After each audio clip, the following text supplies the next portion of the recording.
میں اپنے کمرے میں ڈری سہمی بیٹھی ہوئی تھی۔ میری ساس کے کمرے میں آج پھر پنچایت لگی ہوئی تھی۔ میری ساس، سسر، جیٹھ اور جٹھانی سبھی موجود تھے۔ میرے شوہر صوفے پر سر جھکائے عاجزی سے بیٹھے ہوئے تھے۔ میری ساس کہہ رہی تھی، دیکھ شرجیل، میں نے تیری شادی تیرا گھر آباد ہونے کے لیے کی تھی، اس لیے نہیں کی تھی کہ تو خوشیوں کو ترس جائے۔ اور انسان کی زندگی میں خوشیاں تبھی آتی ہیں جب اس کے گھر میں بچوں کی کلکاریاں گونجتی ہیں، جب بچہ پیار سے بابا کہتا ہے، باپ کے سینے پر چڑھ کر سوتا ہے تو باپ کی سارے دن کی تھکاوٹ اتر جاتی ہے۔ ایک تو ہے بیل کی طرح محنت کیے جا رہا ہے اور آنگن تیرا اب تک سونا ہے۔ کل بڑھاپے میں کون تیرا سہارا بنے گا؟ کیا کبھی یہ سوچا ہے؟ اپنے بڑے بھائی کو دیکھ، 4 بچے ہیں الحمدللہ، زندگی میں سکھ ہی سکھ ہے۔ جب جب اللہ نے بچے دیے ہیں، بچوں کے نصیب سے تیرے بھائی کا رزق بھی بڑھا ہے، اور تو خود کو دیکھ، بس ایک سوکھی بکری کو پالے جا رہا ہے۔ میرے شوہر بولے، اماں کچھ تو خیال کر لیں، شگفتہ نے سن لیا تو کیا سوچے گی؟ میری ساس نے جواب دیا، مجھے اس سے کوئی غرض نہیں ہے، وہ کیا سوچتی ہے؟ تیری شادی کو 7 سال ہو گئے ہیں، تو نے کوئی ڈاکٹر چھوڑا ہے جس سے علاج نہ کرایا ہو، جس کے پاس چیک اپ کے لیے نہ گئے ہو؟ تیری شادی کو 5 سال ہوئے تھے، میں نے تو تبھی کہہ دیا تھا کہ اولاد نہیں ہوگی۔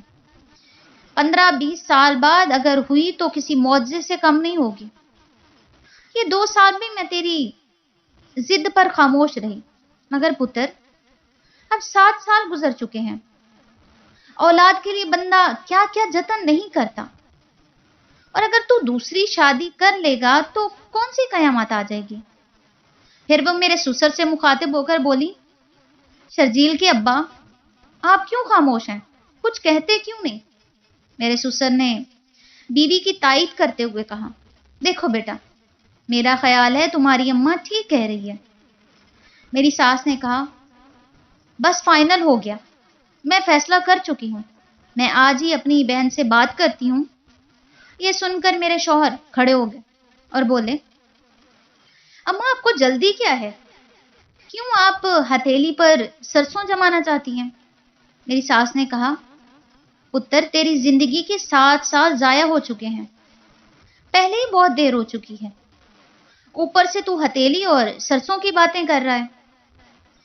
میرے شوہر یہ کہہ کر کمرے سے باہر نکلنے کے لیے مڑے اور کہنے لگے، اماں جلد بازی کی ضرورت نہیں ہے، مجھے سوچنے کے لیے وقت دیں۔ ساس نے کہا، ٹھیک ہے، پھر اگر تو شادی نہیں کرنا چاہتا تو اپنی بیوی کو لے کر الگ ہو جا۔ یہ سنتے ہی میرے جیٹھ بولے، اماں یہ آپ کیا کہہ رہی ہیں؟ میری ساس نے کہا، یہ میرا آخری فیصلہ ہے۔ میرے شوہر نے جواب دیا، ٹھیک ہے اماں، میں شگفتہ کو لے کر الگ ہو جاتا ہوں۔ یہ کہہ کر میرے شوہر کمرے سے نکل آئے۔ میرے جیٹھ ان کے پیچھے یہ کہتے ہوئے آئے، شرجیل یہ کیا بچپنا ہے؟ لیکن میری ساس نے بیٹے کو روک دیا، رک جا محسن، اس نے فیصلہ کر لیا ہے، تو اسے جانے دے۔ میرے شوہر کمرے میں آئے، میں دروازے کے ساتھ لگی کھڑکی میں آنسو بہا رہی تھی۔ شرجیل نے ڈریسنگ ٹیبل پر پڑی اپنی بائک کی چابی اٹھائی اور مجھے نظر بھر کر دیکھا، جیسے کچھ کہنا چاہ رہے ہوں، لیکن کچھ کہے بغیر ہی وہ کمرے سے نکل گئے۔ میری ساس نے تو بالکل ہی مجھ سے منہ پھیر لیا تھا۔ وہ یہ سمجھتی تھی کہ میں نے ان سے ان کا بیٹا چھین لیا ہے، جبکہ ایسا نہیں تھا۔ شرجیل اسی لیے میری قدر کرتے تھے کہ میں ان کے منہ سے نکلتے ہر الفاظ کو اپنی پلکوں پر رکھتی تھی، اور ان کی ہر جائز بات کو ماننا اپنا فرض اولین سمجھتی تھی۔ اولاد کے حوالے سے میری ساس کی باتیں ٹھیک تھیں، مگر مجھے دکھ یہ تھا کہ اولاد کے لیے میری تڑپ میری ساس کبھی کیوں نہیں دیکھ سکی، کیونکہ وہ اکثر یہ بات کہتی تھی کہ مجھے تو کوئی فکر ہی نہیں ہے، اولاد ہو یا نہ ہو، میری ساس کی جلی کٹی باتیں روزانہ میرے دل پر زخم لگاتی، مگر میں نے کبھی اپنی ساس کو پلٹ کر جواب نہیں دیا تھا۔ چند دن گھر میں بالکل خاموشی رہی، بلا ضرورت کوئی کسی سے بات نہیں کرتا تھا۔ ایسا لگ رہا تھا جیسے سب ہی ایک دوسرے سے ناراض ہیں۔ میری ساس نے مجھے کچن میں آنے اور گھر کے کسی بھی کام کو ہاتھ لگانے سے منع کر دیا۔ میں سارا دن کسی فالتو سامان کی طرح اپنے کمرے میں پڑی رہتی۔ میرے حصے کا کھانا میری جیٹھانی کمرے میں ہی پہنچا دیتی۔ نہ جانے ایسا کب تک چلنے والا تھا۔ ادھر میرے شوہر اس دن کے بعد گھر سے سارا دن غائب رہنے لگے۔ راتوں کو بھی کافی دیر سے گھر آتے اور اس کے بعد آتے ہی کھانا کھا کر خاموشی سے سو جاتے۔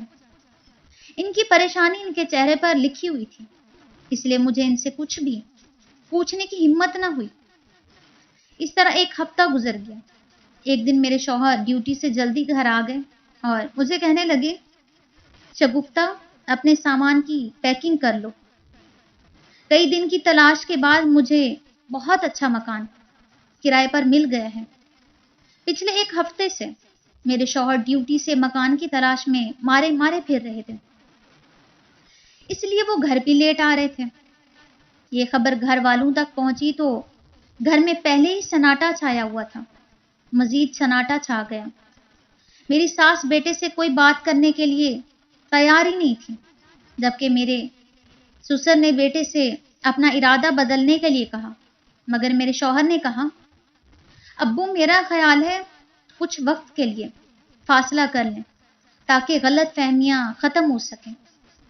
میری ساس کی آنکھوں میں آنسو تھے اور وہ بولی، خیال رکھنا بیٹا، کہیں یہ فاصلے بڑھ ہی نہ جائیں۔ شرجیل ماں کی قدموں میں بیٹھ گئے اور بولے، اماں ہمارے لیے تو آپ ہی سب کچھ ہیں، میں آپ سے بالکل ناراض نہیں ہوں، میں تو بس ہم سب کو کچھ وقت دینا چاہتا ہوں۔ میری ساس نے آنسو صاف کرتے ہوئے کہا، ٹھیک ہے، تمہیں یہی بہتر لگتا ہے تو تم جاؤ، کوئی تمہیں نہیں روکے گا، وقت خود ہی سارے فیصلے کر دے گا۔ شرجیل نے ماں جی کے پاؤں چومے اور اس کے بعد گاڑی منگوا لی۔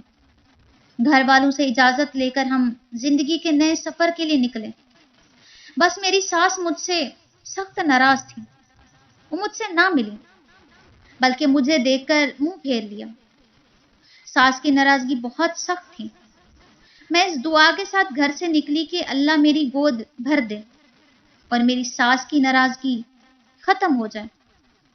ہماری گاڑی مکان کے باہر رکی۔ ہم دونوں میاں بیوی موٹر سائیکل پر سوار تھے۔ اتنا خوبصورت علاقہ دیکھ کر میری آنکھیں کھلی کی کھلی رہ گئیں۔ ہمارے چاروں طرف سیب کے باغات تھے۔ شرجیل گاڑی سے سامان اتروا کر گھر کے اندر رکھوانے لگے۔ گھر بھی بہت خوبصورت تھا۔ سیب کے باغ کے بیچوں بیچ ہمارا گھر کسی خواب جیسا لگ رہا تھا۔ شرجیل کی آواز آئی، شگفتہ کہاں گم ہو گئی ہو؟ اندر آ جاؤ۔ میں مسکرائی اور یہ کہتے ہوئے گھر کی طرف چل پڑی۔ جہاں آپ لے آئے ہیں میں یہاں گم ہو گئی ہوں۔ وہ ہنسنے لگے اور کہنے لگے، اچھا اندر چلو، سب بتاتا ہوں۔ ہم کرائے کے گھر میں شفٹ ہو گئے۔ میرے شوہر فیکٹری میں سپروائزر کی جاب کرتے تھے، تنخواہ اچھی تھی۔ میرا گھر سسرال سے تقریباً 1 گھنٹے کے سفر پر تھا۔ یہ علاقہ شہر سے باہر تھا۔ شہر کی طرح شور ہنگامہ نہیں تھا۔ دراصل شہر سے باہر اچھے مکان مناسب کرائے میں مل جاتے تھے، جبکہ شہر میں مکانوں کے کرائے زیادہ تھے۔ اگر شہر میں مکان لیتے تو ایک تنخواہ میں گزارا مشکل ہو جاتا۔ سامان گھر کے اندر رکھوا کر گاڑی والا چلا گیا۔ شرجیل نے کہا، یہ گھر میرے فیکٹری کے مالک کا ہے۔ میں گھر کے لیے پریشان تھا تو انہوں نے میری پریشانی دیکھی تو خود ہی پوچھنے لگے۔ میں نے وجہ بتائی۔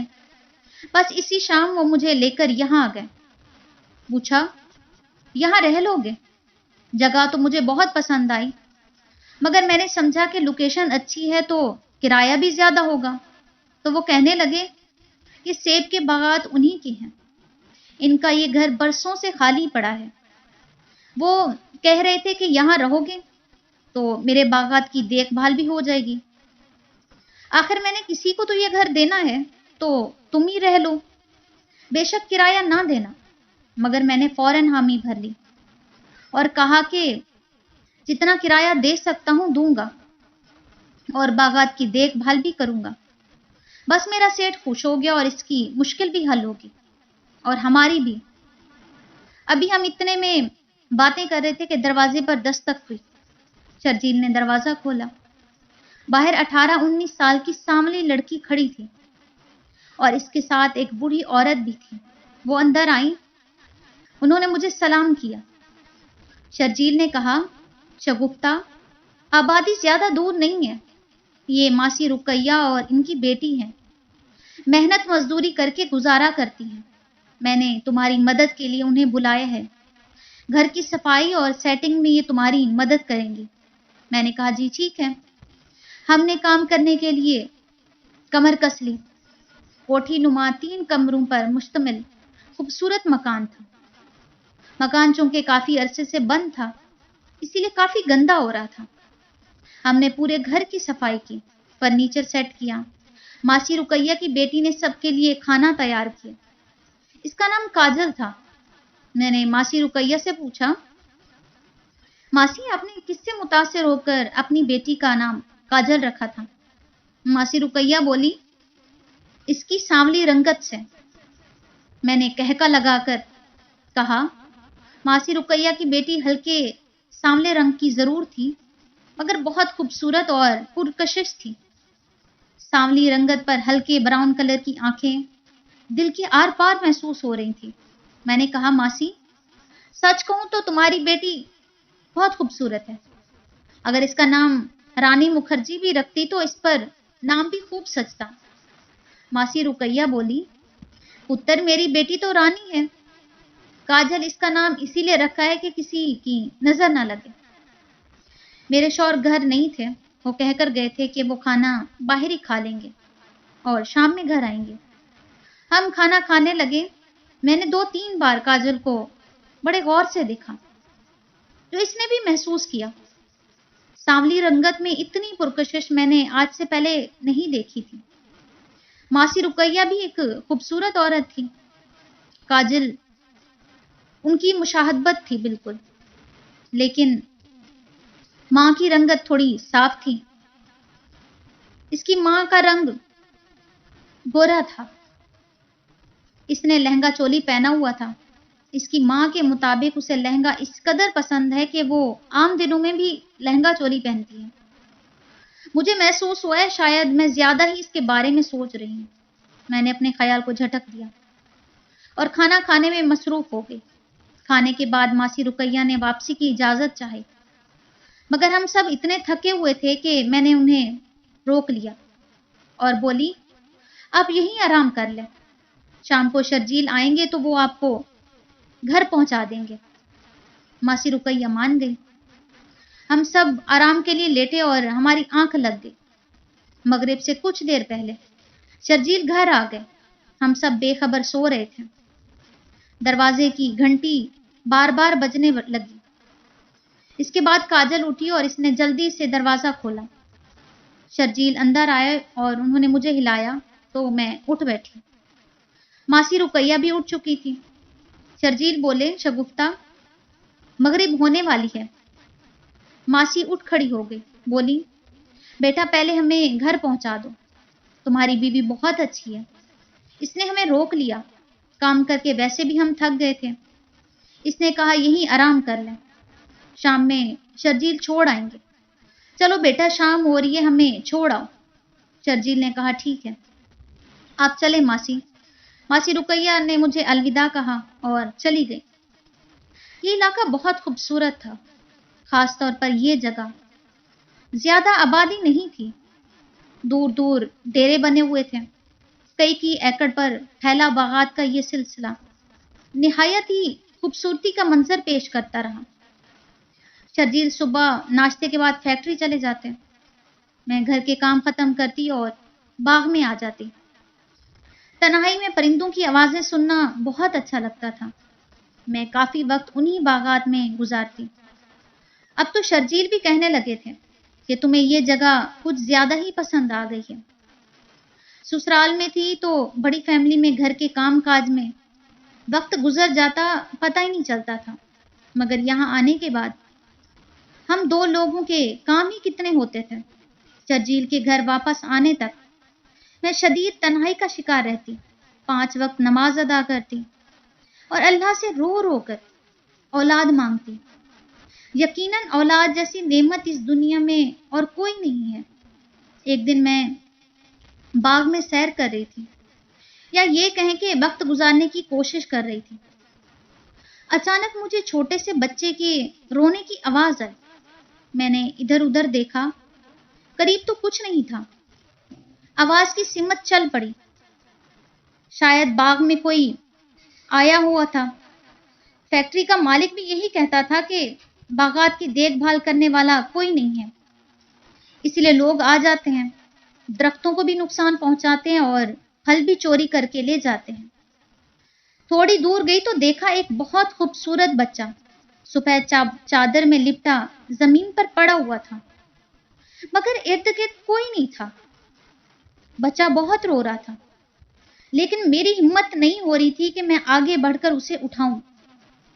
मुझे यकीन था इर्द गिर्द कोई तो जरूर होगा, कहीं ऐसा ना हो कि मैं बच्चे को फकत चुप कराने के लिए उठाऊं और बच्चे का मालिक मुझ पर इल्जाम लगा दे कि मैं इसके बच्चे को अगवा कर रही थी।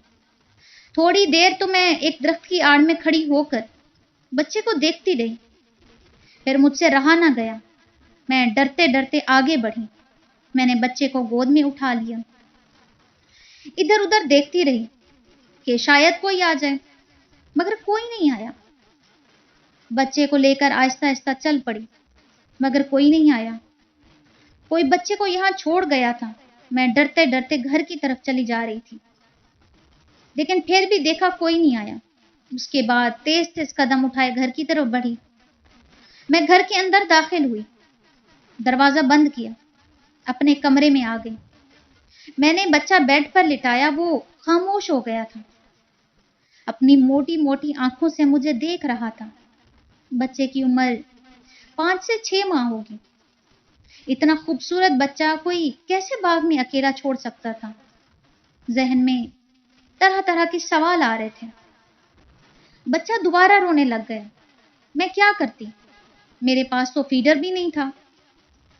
फीडर से उसे दूध पिलाती। मैंने कप में दूध लिया और चम्मच से इसके मुंह में दूध डालने लगी। बच्चा बहुत भूखा था। वो आधा कप दूध पी गया और दूध पीते ही सो गया। मैंने कप रखा, इसका मुंह साफ किया और उसे गोद में लिया। गोरा रंग, भूरे बाल, हल्की भूरी आंखें, गुलाबी होंठ, बड़े खूबसूरत माँ बाप की औलाद था। ना जाने कौन उसे बाग में छोड़ गया था। शायद इसकी माँ बाप उसे ढूंढते हुए आ जाएं। अगर इसके माँ बाप उसे ढूंढते हुए आ जाते हैं तो ये इनकी अमानत है और अमानत लौटाना हमारा फर्ज है। मैंने बच्चे को सीने से लगाकर दिल से आवाज दी, अल्लाह पाक मुझे भी बिल्कुल ऐसा ही बेटा दे दे। वो गहरी नींद सो चुका था। मैंने उसे बिस्तर पर लिटाया। काफी देर बाद उसे देखती रही। आखिर जोहर का वक्त हो गया। मैंने नमाज अदा की और बच्चे के पास ही आकर सो गई। दरवाजे की घंटी बजी। मैंने उठकर दरवाजा खोला। शर्जील आ गए थे। उन्होंने सलाम किया और बोले, जब से यहां आई हो सोती ही रहती हो, इस तरह तो बिल्कुल सुस्त हो जाओगी। ये कहते हुए वे कमरे में आ गए, मगर जैसे ही इनकी नजर बेड पर लेटे बच्चे पर पड़ी,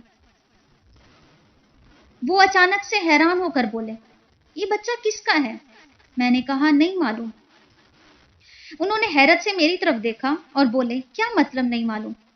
मजाक कर रही हूं। ये कहकर वो बेड पर ही बैठ गए। मैं इनके पास बैठी और उन्हें सारा वाकया सुनाया। शर्जील कहने लगे, तुम्हें उसे लाना ही नहीं चाहिए था। क्या पता इसका कोई अपना वहीं कहीं बाग में घूम फिर रहा हो। मैंने कहा, घूम भी रहा था तो क्या बच्चे को लावारसों की तरह जमीन पर रखकर घूम फिर रहा था?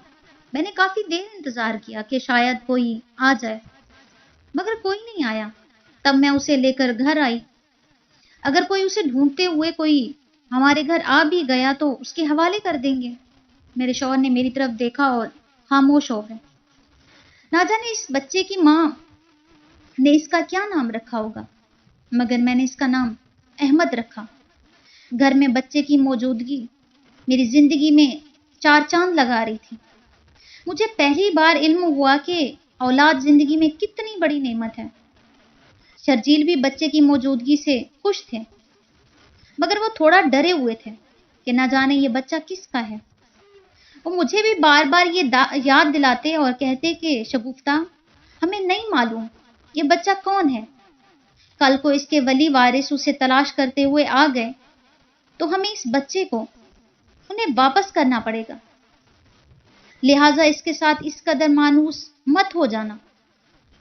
अगर कल को तुम्हें इससे जुदा होना पड़े तो तुमसे नहीं हो पाएगा। मगर सच तो ये था कि अहमद की जुदाई का सोचकर मेरा दिल भर आ जाता। शर्जील ने अहमद के बारे में अपने घर भी बताया तो मेरी सास ने पहला तंजिया यही जुमला कहा कि तुम्हारी बीवी पराये बच्चे से ऐसे खुश हो रही है जैसे खुद पैदा किया हो।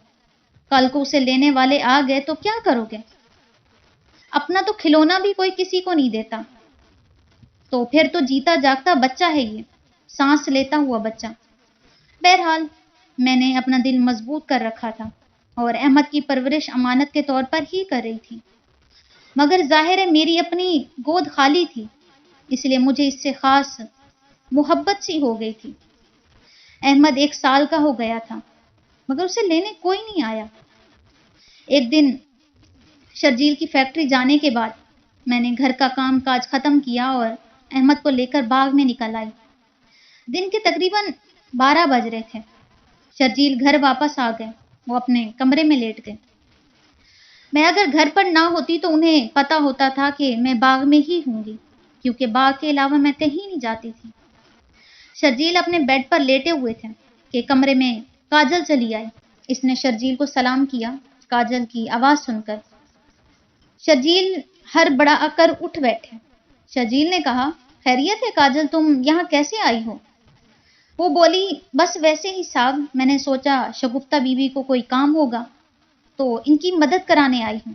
शर्जील ने कहा, शगुफ्ता घर नहीं है, यकीनन वो बाग में गई होगी, तुम बाद में आ जाना। मगर काजल कमरे के अंदर चली गई और बोली, आपकी आंखें सुर्ख हो रही हैं, क्या आपको बुखार है? शर्जील ने कहा, हाँ मुझे बुखार है, इसलिए मैं जल्दी आ गया हूँ। काजल ये कहते हुए आगे बढ़ी, और फिर तो आपके सर में दर्द भी होगा, मैं आपका सर दबा देती हूँ। शर्जील फौरन बोला, नहीं नहीं, इसकी जरूरत नहीं है, मैं ठीक हूँ। मगर काजल शर्जील के बेड के करीब गई और बोली, कोई बात नहीं है साहब, मैं दबा देती हूँ। इतने में मैं पहुंच गई। मैं हैरान परेशान काजल को देख रही थी। मुझे देखते ही वो रुक गई और शर्जील बिस्तर से खड़े हो गए और बोले, काजल तुमसे मिलने आई है। मैं कमरे के अंदर आ गई और कहा, मैं तो घर पर नहीं थी, तो तुम्हें वापस चले जाना चाहिए था। वो लड़खड़ाती हुई जबान के साथ बोली, जी मैं जा रही थी, मगर साहब को बुखार था तो इनका हाल पूछने लग गई। मैं काजल के सामने खड़ी गौर से उसे देख रही थी। 1 साल का अहमद मेरी गोद में खेल रहा था। इसने अपने नन्हे हाथ से एक थप्पड़ काजल के मुंह पर मारा। काजल ने हाय करके अपना हाथ गाल पर रख लिया और वापस जाने लगी। मैंने कहा, दोबारा यहां मत आना। वो चली गई। मैंने शर्जील की तरफ देखा तो वो बोले, शगुफ्ता ऐसा कुछ भी नहीं है जैसा तुम सोच रही हो। कम से कम मेरी तरफ तो बिल्कुल भी ऐसा नहीं है। 1 साल के नन्हे बच्चे ने उसे थप्पड़ मारा तो हाय कहते हुए इसने अपना हाथ गाल पर रख लिया। बड़ी ड्रामेबाज है ये लड़की। देखा आपने शर्जील? ये कहकर बिस्तर पर लेट गए। हाँ देख लिया, इसका चेहरा सुर्ख हो रहा था। मैंने इनके माथे पर हाथ रखा और कहा कि आपको तो बहुत तेज बुखार है। वो बोले, इसलिए तो छुट्टी लेकर जल्दी आ गया हूँ, दवाइयाँ भी लेकर आया हूँ, मुझे दलिया बना दो, खाकर मैंने दवाई लेनी है। मुमकिन है वैसा ना हो जैसा मैं सोच रही थी। शायद वो कम उम्र थी या फिर कम तालीम याफ्ता थी। بہرحال مجھے کاجل کی بے باکی بالکل پسند نہیں آئی. کچھ بھی تھا مگر وہ جوان تو تھی. اسے اپنے اور غیر محرم کے بیچ فاصلے کا خیال رکھنا چاہیے تھا. چند دن بعد کاجل گھر آ گئی. احمد کے ساتھ بیڈ پر میں کھیل رہی تھی. کاجل سیدھا کمرے میں چلی آئی. اس نے مجھے سلام کیا اور نیچے بیٹھ گئی. وہ شرمندہ نظروں کے ساتھ سر جھکائے بیٹھی ہوئی تھی. کہنے لگی باجی مجھے پتا ہے میں نے آپ کا دل دکھایا ہے مگر سچ پوچھیں جیسا آپ سوچ رہی ہیں ویسا کچھ بھی نہیں ہے. اور اگر ایسا ویسا کچھ ہوا. وہ کانوں کو ہاتھ لگاتے ہوئے بولی مجھے تو پہلے اماں نے مار دینا ہے. میری اماں غصے کی بہت تیز ہے. پھر اس نے میرے گھٹنوں پر ہاتھ رکھ دیا اور بولی مجھے معاف کر دیں میرا قصور نہیں ہے. ہاں میں پڑھی لکھی نہیں ہوں کہ آپ کے طرح لوگوں کی سوچ ہو میری. ہم لوگ بس ایسے ہی ہیں سادے اور منہ پھٹ. مگر آپ میرا یقین کریں یہ سب ایک غلط فہمی تھی اور کچھ نہیں. باجی آپ بہت اچھی ہیں. مجھ سے دوستی کر لیں سچی سے. اس دوستی کے بدلے میں آپ کو ایک لہنگا گفٹ کروں گی. اس کی یہ بات سن کر میں ٹہکا لگا کر ہنس پڑی. اچھا لہنگا؟ وہ مسکراتے ہوئے بولی. میں نے کہا لہنگے کی ضرورت نہیں ہے. آج میرے ساتھ کچن میں کھانا بنواؤ یہی تمہاری سزا ہے. وہ خوشی سے کھڑی ہوگی اور دوپٹے کو اپنے کمر پر لپیٹے ہوئے بولی یہ بھی کوئی کام ہے میں کھانا بنا دوں گی. آپ احمد کے ساتھ آرام کریں. یہ کہتی ہی وہ اچھلتی ہوئی کمرے سے باہر نکل گئی. میں اسے دیکھ کر ہنس رہی تھی. وہ واقعی لاؤ بالی شخصیت کی تھی. جوان ہو چکی تھی مگر ابھی بھی بچپنا اس سے جھلکتا تھا. میرا شبہ وہ کھانا بھی بہت اچھا بناتی تھی اور منٹوں میں کام کرتی تھی. ماسی رقیہ نے اپنی بیٹی کو بہت اچھی طرح سے تربیت دی تھی. شرجیل بھی 3 دن بخار کے بعد صحت یاب ہو چکے تھے. میں نے اس سے شرجیل کی پسند کا کھانا بنوایا. اس نے کھانا تیار کیا پھر احمد کے ساتھ کھیلتی رہی اور شرجیل کے واپس آنے سے پہلے چلی گئی. میرا دل کاجل کی طرف سے مطمئن ہو چکا تھا. اس دن کے بعد وہ اکثر ہی کبھی شرجیل کی موجودگی اور کبھی غیر موجودگی میں گھر چلی آتی. گھر کے کاموں میں میرا ہاتھ بٹاتی اور چلی جاتی. میری روٹین تھی کہ تھوڑے سے زیادہ وقت کے لیے احمد کو لے کر دن میں ایک بار سیب کے باغات میں چہل قدمی کے لیے ضرور جاتی. ایک دن شرجیل میری غیر موجودگی میں گھر آئے. کوئی ضروری فائل لینے کے لیے آئے. میں نے انہیں دور سے ہی گھر آتے ہوئے دیکھ لیا. میں بھی تیز تیز قدم اٹھاتی گھر کی طرف چلی. مجھے یہی ڈر تھا کہ آج پھر وہ جلدی آ گئے ہیں کہیں انہیں پھر سے بخار تو نہیں. مگر میری نظر کاجل پر پڑی. وہ بھی گھر کی طرف جا رہی تھی. اسے دیکھ کر میں درخت کے پیچھے چھپ گئی.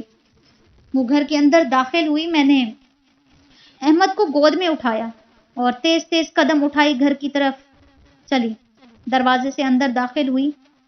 کمرے سے کاجل اور شرجیل کی آوازیں آ رہی تھیں. شرجیل کہہ رہے تھے کاجل تم پاگل ہو گئی ہو. شگفتہ کا اعتماد بڑی مشکل سے بحال ہوا ہے.